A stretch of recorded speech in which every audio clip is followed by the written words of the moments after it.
Hello, travellers. I'm Jo Frances Penn, and today I'm here with Catriona Turner. Hi, Katrina.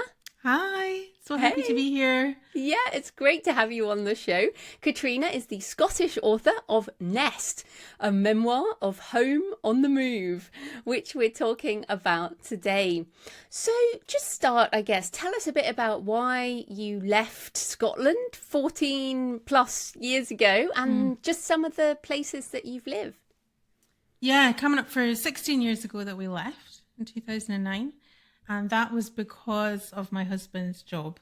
So we had met a couple of years before, and it was always kind of on the cards that his company might ask him to be globally mobile. So when the opportunity came up, we did. I had been teaching for 10 years, and I was happy to kind of take a career break to move to southern France for 3 years, because who wouldn't? Yeah, for sure. On company dollar. And off we went. We got married about the same time. And yeah, 14 years later, we came back, having by then moved to Uganda and back to France and the Republic of Congo and Denmark, and then back to France one more time in Paris before we came back, coming up for 2 years ago. Now we're back in Aberdeen in the northeast of Scotland, which was where we left from. Yeah, and with two kids? Two kids that joined us along the way. Yeah, that joined you. Well, it's interesting, and I want to talk to you because although we lived in different places, I left England in 2000 and returned in 2011. So I was away 11 years and no children. But so I understand the sort of being away longer. But let's go back because I mean, depending on who's listening, but the south of France, I mean, obviously there's the language, but I feel like Congo and Uganda were probably much bigger culture shock. So tell us about those countries. I mean, most people will never have visited. What did you love about them and what was amazing? Well, I mean, they're two really different countries. So Uganda in particular, so that was my first experience of like being out of Europe, living somewhere completely different. But really, the quality of life there was incredible. In the end, we were only there for a year, or I was only there for a year. My husband was there a bit longer, but so we didn't fully take advantage of it.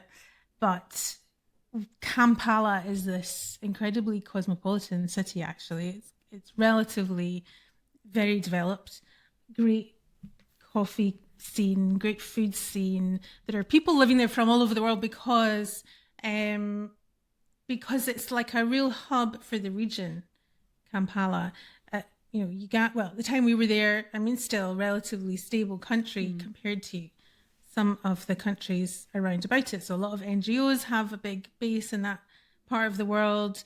The World Bank, there's like big organizations and big companies that are based in Kampala. So it's a really lively city. Yeah, relatively developed. We ate so well. I got really hooked on Ugandan coffee. I know you love coffee. Yeah, Like East absolutely. African, people know East African coffee. They know Kenyan. They maybe know Rwandan, Ethiopian coffee, of course. But Ugandan coffee is, yeah, what I'm always searching for now. It's not exported as much. But yeah, I stopped breastfeeding at that time and got back into coffee in a big way. And the travel of living in Uganda, we were in the city, but having gone from somebody who thought that safari would be something I would do once in a lifetime, trip, something you would do when you retire, to then living somewhere you could go and do it on a weekend. And we did it on several weekends. It was just a little mini break. Well, a big mini break because it was 5 hours of driving across. But easier rough than roads, me visiting you in Aberdeen from down here in Bath. Well, yeah, definitely. But it was a shorter drive than that. And yeah, we had amazing safari weekends. Well, and it sounds weekends. pretty idyllic in Uganda, but obviously the Congo is more known for civil war and not being a safe, stable country. So how was it living there? Yeah, so we were living in the Republic of Congo, so not the DRC, not Oh, the okay. Democratic Republic of Congo, which is where, yeah, there's The war serious is. problems. Congo is Republic of Congo, or what people often call Congo Brazzaville, is much more stable, for good or ill. I won't get into the politics of the country, but it's stable. And not as interesting, I would say, to live in as Uganda, where you can, have easy travel. The tourism in Congo not as developed. We had a good life there, like in many ways. So, and I think a lot of people imagine living somewhere like that as being very confined to sort of compound living. And my husband previously had worked in Nigeria on rotation, and that had been his experience, just kind of getting driven in and out of a compound to go to work, as opposed to in Congo, where we lived in an apartment complex owned by the company, but the town was really quiet. We could walk around, we could go to the beach, we could walk to the shops and restaurants, and very French feeling to me. And I would tell, I had a lot of French friends living there. And yeah, there's a few English speaking people living there, but because the country is so largely French speaking, you really have to be able to speak French to live and work there. So most of my friends and neighbours were French, and I would say to them, "Oh, it feels so French here," and they would say, "No, it's not. It's Africa." But but relatively, the French influence is still very strong. So we had French supermarkets, French restaurants, French patisseries. French colony, ex-French colony, right? Yes. So, yes, yeah, and exactly. I mean, colonialism, difficult topic, but I always feel like people just assume that it's always a British colony, whereas of course sub-Saharan Africa, there's French, there's Portuguese, there's German influence down there as well, isn't there? Yeah, we went to Namibia on holiday. Namibia, very German. I do you know, I didn't realise, and I think probably most people wouldn't realise how vast of an area is considered francophone Africa. There's so many countries that are still where the main language or the official language is French, where the currency is still linked to the franc, still kind of linked to French economics. And it's the franc that is the currency across a lot of African countries still, which is fascinating. And so how, I mean, obviously you had young kids as well. So what were the challenges of living in these countries at that time for you? The challenges of living in countries like that, like Congo or anywhere else, Uganda, and moving all the time. Yeah. I think that's more the challenge. We were well looked after, and we were living in stable places on the whole. Uganda, that I had some personal challenges because at the time there was, in 2014, there was a big anti-gay, anti-homosexuality bill that was going through Parliament. There was a anti-pornography law that was going through Parliament that caused a lot of problems with, it became known as the miniskirt law, because women were being targeted for dressing in a certain way. And so there was instability, at least in the values and the misaligned values, I guess, is how I would describe it when I was living there. And I was only there for a year. So I didn't really have to think too deeply about it, because I knew in the back of my mind, well, we'll be leaving. And so I don't have to think too deeply about this. I have a baby and a toddler and I'll just get on with things. But in Congo, it was much more stable from that point of view. But the challenges for me were more that it's that challenge of feeling like you don't have to engage too much because it's temporary, but then you're never really living your life in the moment, because you're thinking, oh, I can leave. My next place, my next move will be something more, I'll do it right next time. Yeah. So that was the turning point that came for me eventually, was to realize that that was how I was living, that being in transition all the time, I still had to find a sense of living my life in the moment and not letting that temporary nature of it hold me back. From doing things. Yeah, and it's really interesting in the book because you use the word expat, short for expatriate, which I always find interesting. And we've talked on this show before about third culture. And briefly, when I, with my mum and brother, lived in Malawi, also sub-Saharan Africa, back in the 80s, we would say we were expats. But then when I lived in New Zealand for like 7 years and Australia for 5 years, I never used the word expat. And I was wondering, what do these words kind of mean for you? And like, when do we use the word expat, or when do we use the sort of term third culture compared to, I don't know, immigrant, or, these words are so difficult. And yet expat in particular has some real connotations. Oh, yeah. Yeah. It's a really, it's heavy with connotation, that word. And to begin with, when I started writing and I was blogging and writing about this idea of living in transition, and I really completely avoided the word expat because I was writing about living in different countries and travel, and I thought that was a serious thing that I was doing, and that the connotations of expat, of privilege and comfort, and perhaps living in a bubble, I thought, well, I'm doing things differently. That's not me. And as I wrote, though, about the particular experience of having the privilege and the challenges, I realized that there wasn't really another word that kind of encapsulated all that. And I started to embrace it because that way I was finding the people who could read what I was writing and connect with them. And increasingly now I use it I just use it as carefully as I can. I was a serial expat, and that's the phrase I would use for myself and my own experience, because I was never settling in one place. And in contrast to people who have to make a life for themselves in a new country, they have to integrate in some way, or they have to negotiate the terms of the host culture, the expectations that they have of what integration looks like. Or I couldn't do that, really, not in the same way. I could experience a new culture in a new country, but I couldn't really integrate. And so that in itself is a luxury of not having to negotiate that cultural negotiation, but it's also a challenge because you don't necessarily feel that you are finding your place in a new country. So that's why the term expat resonates for me, for want of a better one, let's say.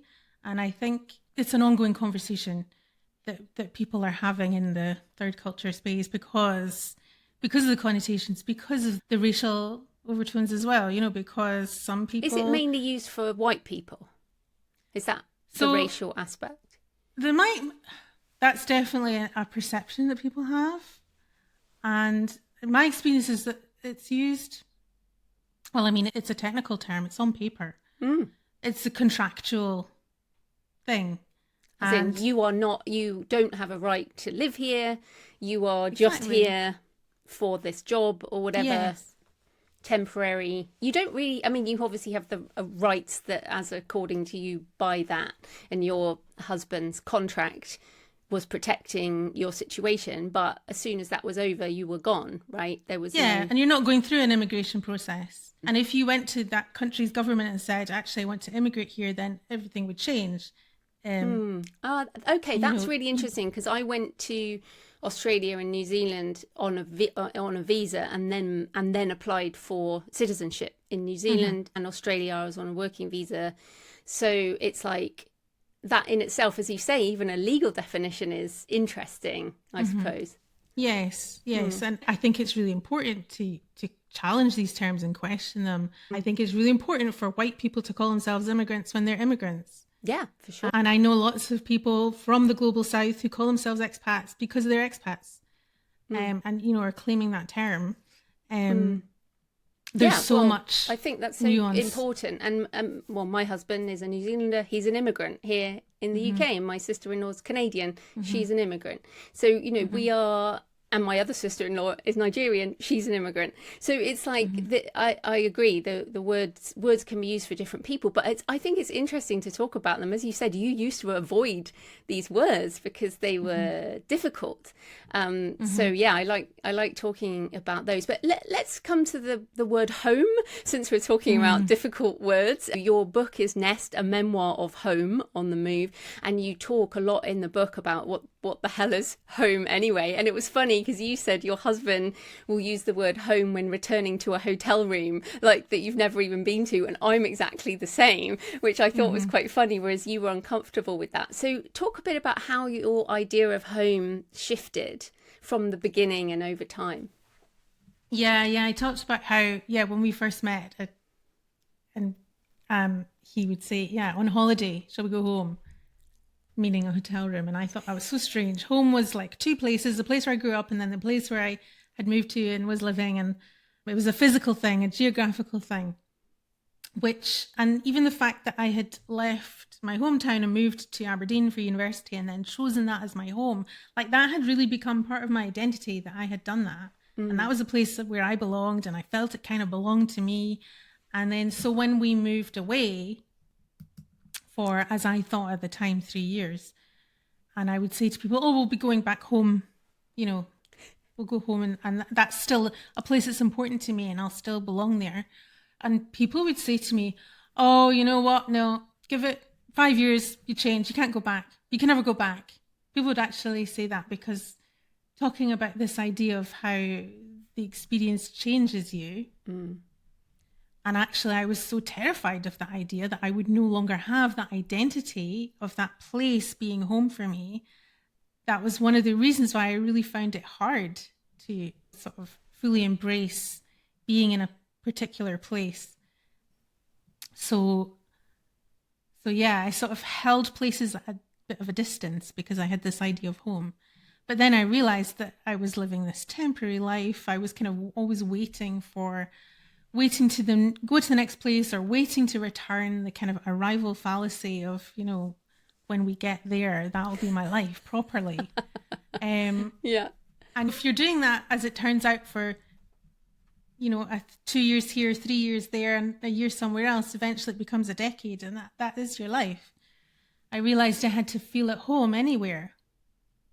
So I was kind of gradually learning that home could be with people. Home could be many places, and home does feel like many places now. But even more importantly, a sense of home inside me that I could take anywhere by reconnecting with things that were in my core, things that were important to me. One of those turned out to be writing. So that, I was coming kind of home to myself in a way. And now I'm back home. But when we moved to Paris in 2021, having lived in France twice before and having lived in Congo as well, and living that sort of Francophone lifestyle, returning to, even though I'd never lived in Paris before, moving there also felt like a homecoming because of the Frenchness. I have a version française, I say now. So that home can be multitudes and it can be something we carry with us as well. And I hope that's something that's universal in my memoir, because I actually think that almost all memoir, not biography, but memoir, that's the core of a memoir story, is coming home to who you really are. Sometimes multiple times. Yes. Yeah, well, definitely. Yeah. I mean, having kind of gone through that on a kind of large global scale, if you like, and then written that story, I realized that I can go back to other times in my life and sort of see that I've told myself that story before. And I wonder if it's what we mean is when we use the term home is comfort or being comfortable. And so when we feel at home in ourselves, it's now because we are comfortable in ourselves, and that before we felt somehow discombobulated in some way. And so that can happen in different places. Like where I am now, I was born in Somerset in England, and I never ever thought I would return to Somerset. I'm not where I was born, but it's quite a big county. But being in Bath where I am, and I'd gone to school in Bristol, and having travelled a lot myself, I also was like, this is kind of weird to be doing this. And yet it wasn't home until the pandemic, and then because we had to be here and I had to walk around and around and around, and then I was like, oh, maybe this is home. So yeah, there's an element to which Denmark is really home for me as well, because of you the were pandemic. There. Yeah. We were there when it started, and it really grounded, like literally grounded us. Yeah. Yeah. It was the only time we had, like, in 2020 was the only year we ever spent like within the borders of one country from start to finish. We did a big road.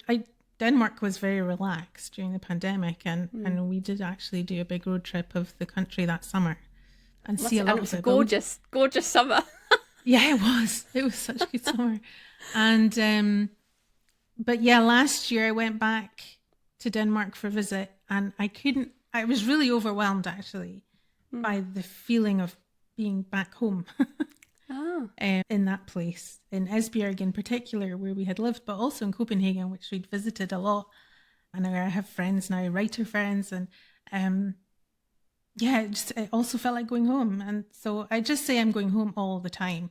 A couple of weeks ago, we were I went back to the town where I grew up on the other side of Scotland for a visit, and that was home. And then I said, oh, we'll go home now, and home to Aberdeen. So, I mean, I was saying that to myself 30 years ago when I went to university. Yeah. I had 2 homes. And now, I could be saying I'm going home. And I did, in fact, a couple of weeks ago say that. I heard myself saying it to my kids. We were staying in a rental flat. And I said, oh, should we go home?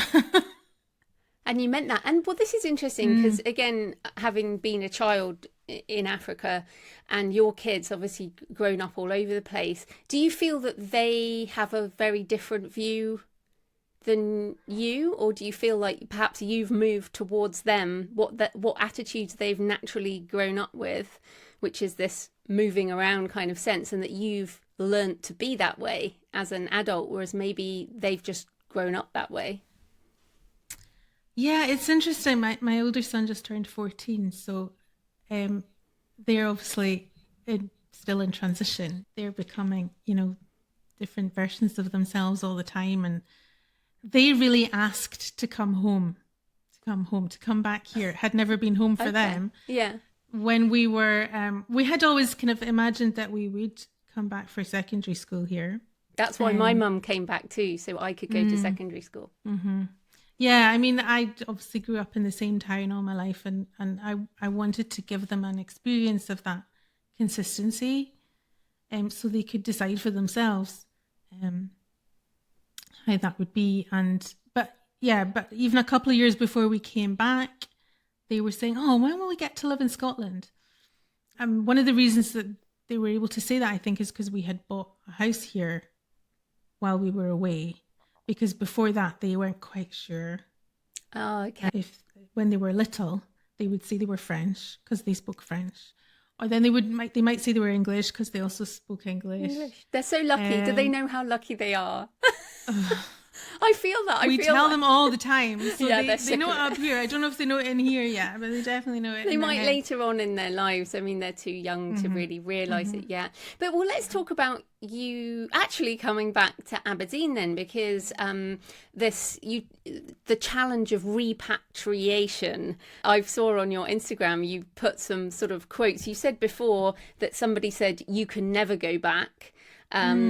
So talk a bit about how the repatriation thing has worked, because of course Aberdeen is a very different city than you left, and you're a different person too. Yeah, I think it's more the bigger changes in me than the place, and having kind of stepped away from the big changes, having stepped away from my own culture and then seeing it coming out of the water, as it were. There's this metaphor, the story of the 2 little fish swimming along, 2 young fish, and then an older fish comes along and swims past and says, hey kids, how's the water? Swims away, and then the one fish says to the other, what's water? because, yeah, that's a good analogy for our culture. We don't see it really until we're either step away from it or we're forced to. And so I've spent a long time kind of uncovering my Britishness and my Scottishness, the things that, you know, I always thought were normal, just normal default things. And then you move away and you discover that they're just British and Scottish quirks. And then what you realize is you can kind of pick and choose from that. The things that you just were automatically doing and becoming, you don't have to become. You can let go of things and you can take on different things and different influences from different cultures. And then there's you mentioned third culture earlier, which we didn't really get into, but the idea of not being tied to one place, that's a cultural part of me now as well. It's the idea once you've moved abroad and lived abroad, you realize you can do anything actually. And then you get addicted to the idea of doing new things and adventure. There definitely was a time for about 2 years we were preparing to return, and I was all for it. I was really looking forward to being in one place for a while and not having to pack again. But then I was also thinking, well, you know, if they just offered us one more just for a couple of years, maybe we could do another adventure. So I think now I have much more of the mindset of I can kind of try anything, do anything. And I think sometimes that will make me stand out a little bit here, but that's okay. Because the thing about midlife as well, as you know, is that's a coming home as well. And realizing a different that all the decades of like fitting in with other people's expectations of yourself can be kind of, you don't need to do be that left anymore. behind. Yeah, I mean, it's interesting though, isn't it? You mentioned there sort of seeing your own culture from the outside. I also feel, having been away 11 years, yes, there's things wrong with the UK and with England and with Scotland, and there are always problems in every single country. But when I hear people moaning so much all the time about everything that's wrong, I mean, that is a national pastime, obviously, moaning about stuff. But I'm like, seriously, until you live somewhere else, you don't necessarily appreciate all the amazing things about the country. So what are the things that you're now like, oh yeah, this is great, this is so Scottish, or this is so British? Yeah, it's funny because, I had that this morning. Exactly. I got a Tesco delivery and the first thing was complaining about the weather. And you were like, but look, I got a delivery. Yes, exactly. And then, you know, what are you up to today? I said, I've got some work to do. Oh dear. I'm thinking, no, I love working. What are you talking about? But what fascinated me living abroad and meeting people who had been to Scotland. Well, first of all, when you say you're from Scotland, everyone knows what that means. It's a brilliant thing to be able to say around the world that you're Scottish. Everyone loves it. That. Yeah. But so many people who I met who'd lived here, like 99.9% of them loved living here, especially in Aberdeen, which surprised me to begin with. There were the few that just were like, no, I couldn't cope with the weather, which is fair enough. But everyone else absolutely loved it. And the reasons were the countryside, and Aberdeen is this very livable city. It has universities and has a lot of industry, but it's a kind of small city as well. So, you know, it's very livable, and you can get out to the Cairngorms within an hour, and you know, that kind of realizing that people from other parts of the world don't see that kind of rolling hills and green countryside. They don't see the history and the culture. I was speaking to a Canadian friend the other day who absolutely loves the theatre that we have and how accessible it is. And she said it's so cheap. And I thought, I don't think it's cheap. But like compared to a small town in Canada or a similar size of town in Canada, we have big theatre companies that tour here. We have lots of local theatre as well.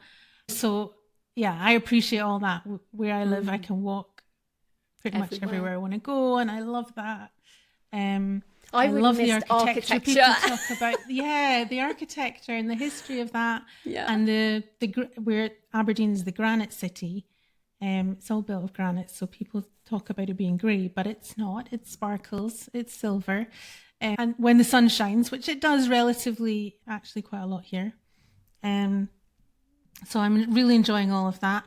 I'll tell you one little thing that most British people would not appreciate is the Royal Mail and the postal system. Yes. Which I suppose might not be what it used to be, but it's still much more reliable, much more accessible than almost anywhere else. Well, anywhere else I've lived. And they put it through your door in this country. Like, you would It's the never little realise things. until you left that it's an absolute luxury. Nowhere else I've lived do you have a letterbox on your front door and the postie comes and puts your mail right into your home. You don't even have to step out your door. And now you're saying that, I'm remembering going to the post office with a box and everything when we were in Malawi. So that so you had to go somewhere else. But it is Even in France and Denmark, the mailbox was at the end of the drive or the bottom of the building. You still had to kind of go and get collect it. That's probably true in a lot of America as well, I guess. But so. It's interesting. Well, I think we could talk about this all day, but I did want to ask you, since this is the books and travel show, apart from your own book, Nest, what are a few books that you recommend, either about home or expat life or third culture? Well, you say third culture, so I better reference the third culture kids. This is where the term came from. I think it's Ruth Van Reken and David Pollock who really described in detail the experience of this idea of children, particularly children growing up and away from their home culture, not fully part of their host culture, therefore part of a third culture. So that's a really useful, it's almost like a manual for helping kids grow up with that. Another memoir that I really love was by my friend Dina Honor. It's a lot to unpack. She was a New Yorker who followed her English husband to move first to London and then across Europe. And she writes really, really insightfully about giving up identity, as particularly for her as a New Yorker and as an independent woman to follow her husband's career and the implications of that. If you want some fiction, there's this book, The Guilty Can't Say Goodbye, which is a thriller, kind of domestic thriller by Mariam Navid Otamifiore, who is a Pakistani, German, Italian writer and expat. Very third culture. Yeah. So she's from Pakistan. Her husband is German Italian, so she has at least one of those citizenships as well. Currently lives in Portugal. And so that's a novel set in around an international school in Portugal with women from very diverse backgrounds coming together and uncovering the secrets in their past. So if you like to read about, if you like to learn about lifestyle through fiction, that's a really good one as well. And one more really useful book, particularly about repatriation, is called The Art of Coming Home, and it's by Craig Storty. Storty? Let me check. I'm saying that right. Yes. The Art of Coming Home. By Craig Storty. I read that before we moved back and I found it really useful. Yeah, that's good, because people just assume it's going to be fine when you're just going back. But there's so many challenges. I also felt this. And it's funny, actually. I was just thinking as you were talking there, I think when we left London to move to Bath, that was actually quite a culture shock in itself, having lived in London for a number of years and then moving basically more to the sticks. That actually, I was about 6 months of struggling and wanting to go back.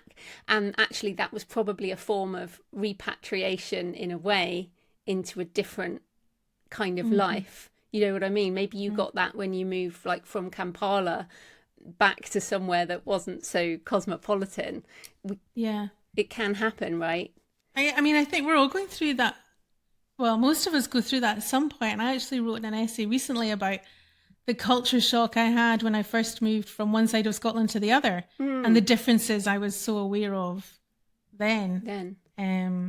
We'll have to link that, because you're writing another book, aren't you, about Yeah, I'm very slowly working on a repatriation memoir, so it's kind of in real time as it happens. I'm writing pieces about that hopefully will become, well, not hopefully, I'll make it happen. It'll become a book. It will happen. But in the meantime, people can get your book Yes. Nest, a memoir of home on the move. There it is. So where can people find the book and you and everything you do online?